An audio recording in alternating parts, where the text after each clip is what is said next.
पीले दांत वाली बहू। रंजना कभी ब्रश नहीं करती थी। उसे कितनी बार उसके माँ बाप ने डांटा, लेकिन उसका कोई असर उस पर होता ही नहीं था, जिस कारण से उसके दांत पीले पीले हो जाते हैं। शादी के बाद।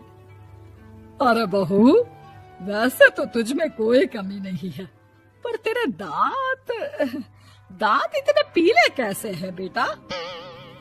कैसे मतलब? कोई सर्जरी थोड़ी ना कराइए। वो तो क्या नाम, मैं ब्रश नहीं करती थी तो पीले हो गए। अब क्या करूं? आप कहें तो लाल करवा लूं या फिर काले? यार ये क्या है, क्यों माँ से लड़ रही हो? लड़ रही हूँ? अरे मैं लड़ रही हूँ या ये बोल रही है कि दांत पीले हैं, पीले। अरे तपस्या थोड़ी ना की है इन्हें पीले करने के लिए। बकायदा ब्रश नहीं किया है 20 साल तक, तब जाकर। छी, कैसी बात कर रही हो? ये उस वक्त तो पीले नहीं थे जब हम लोग तुम्हें देखने आए थे। अरे तब साफ करवा लिया होगा डेंटिस्ट के पास जाकर। अब देखो कैसे पीले पीले लग रहे हैं। रंजना सास की तरफ गुस्से से देखती है। फिर शुरू हो गई पीले पीले पीले। अरे पीले तो तब भी थे जब मेरे हाथ का रसगुल्ला उड़ा उड़ा कर खा रही थी और बोल रही थी, लड़की नहीं गुणों का खजाना दे रहे भाई साहब आप। खैर, अब वो लोग करते भी तो क्या करते, पीले दांत वाली बहू पल्ले पड़ी थी तो झेलना तो था ही। एक दिन कीर्तन में रंजना गाना गा रही थी।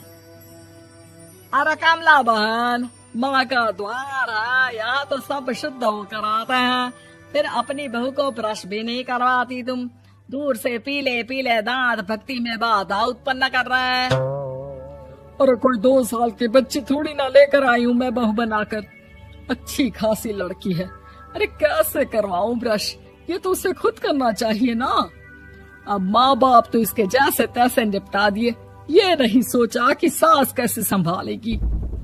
सास बहू को लेकर घर आ जाती है, लेकिन सोच लेती है कि अब इसे लेकर कहीं नहीं जाएगी।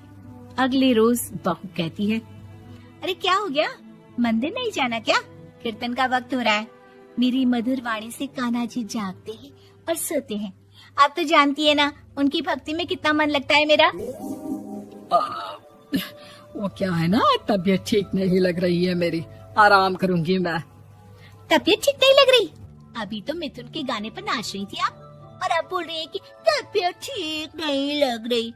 अरे भक्ति में मन लगा लो सासू माँ, ऊपर जाना है, क्या मुंह दिखाओगी आप? हाँ? सास को बहू की बात पर गुस्सा आ जाता है। मैं क्या मुंह दिखाऊंगी, इसकी चिंता तो ना कर, समझी? अपने मुंह की चिंता कर, जो ये पीले पीले दांत लेकर हर जगह पहुंच जाती है। पता है लोग कितना मजाक बनाते हैं। ना जी ना, मैं नहीं जाना कहीं तेरे साथ। तो ये बात है। कोई ना, मत जाओ, मैं अपने कमरे में ही बैठकर भक्ति कर लूंगी। ऊपर वाला दांत थोड़ी ना देखता है, मन देखता है, भावना देखता है।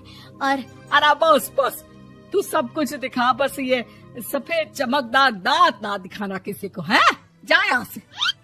बहू को सास की बात का कोई फर्क नहीं पड़ता, वो तो जैसी थी वैसी ही रह जाती है। सुबह नहाकर किचन में खाना बनाना, फिर खाना खाना, कीर्तन भजन करना और सो जाना। एक दिन, माँ जी मैं सहेली के घर जा रही हूँ, शाम को लेट आऊंगी। हाँ, तो जाना, मैंने कौन सा तेरी आरती करनी है घर पर बैठकर। रंजना सहेली के घर जाती है, जहाँ वो पार्टी में जाने की तैयारी कर रही होती है। अरे शिखा, कहाँ जाने की तैयारी कर रही है? मैं गलत वक्त पर आ गई क्या? अरे नहीं यार, उल्टा सही वक्त पर आई है। मैंने ये साड़ी और ज्वेलरी निकाली है यार, शाम को इनके ऑफिस की एक पार्टी में जाना है। बताना कैसा लग रहा है ये सब? नहीं यार, इस ड्रेस के साथ तो वो वाली ज्वेलरी अच्छी लगेगी। हाँ, सही बोल रही है, मैंने ध्यान ही नहीं दिया। वैसे तो हमेशा से मस्त फैशन सेंस रखती है। तो बड़ा जाती होगी ना पति के साथ पार्टी में। रंजना कुछ नहीं बोलती, बस सोचती है कि यार काश ये बात सही हो जाती, पर मैं क्यों नहीं जाती पार्टी में? क्या इन लोगों की कोई पार्टी होती नहीं होगी? रंजना घर आती है और रात में पति से सवाल करती है, एक बात बताइए, आप मुझे किसी पार्टी में क्यों नहीं ले जाते? क्या आपके यहाँ ऑफिस में पार्टी नहीं होती? पति बेचारा क्या कहता कि दांत पीले हैं तुम्हारे इसलिए। अरे कोई पार्टी होती नहीं हम लोगों के ऑफिस में, तो कहाँ से लेकर जाऊं? और मार्केट, मॉल, कहीं वीकेंड घूमना, कहीं तो। अरे यार सारे हफ्ते में एक छुट्टी मिलती है, तो सोचता हूँ कि आराम ही कर लूं। क्यों? रंजना मन मार के रह जाती है। पहले कभी सास के साथ मंदिर जाया करती थी, लेकिन वो भी सास ने ले जाना बंद कर दिया। घर बैठी बैठी रंजना बोर हो जाती है। तभी उसे आइडिया आता है और वो मायके जाने का सोचती है। सासू माँ, 2 दिनों के लिए मम्मी के घर जा रही हूँ। अच्छा अच्छा ठीक है, आराम से जा। और हाँ, माँ से कुछ अच्छी आदत सीख कर आना कि कैसे शरीर के हर भाग की तरह दांतों की सफाई भी जरूरी होती है, समझी? शुरू हो गई ना आप। वो लोग आपकी तरह नहीं है कि छोटी छोटी बात का बतंगड़ बना दे।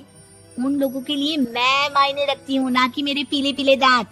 रंजना माँ को बिना बताए उन लोगों को सरप्राइज देती है, लेकिन जैसे ही वो दरवाजे पर पहुँचती है, अंदर देखती है कि घर वाले कहीं जा रहे होते हैं।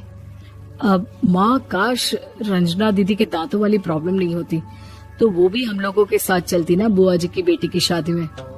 हाँ बेटा, लेकिन अब उसे कौन समझाए कि उसको उसके पीले दांत नहीं दिखते, लेकिन उसके आसपास के लोगों को कितना एम्बैरेसिंग फील कराते हैं।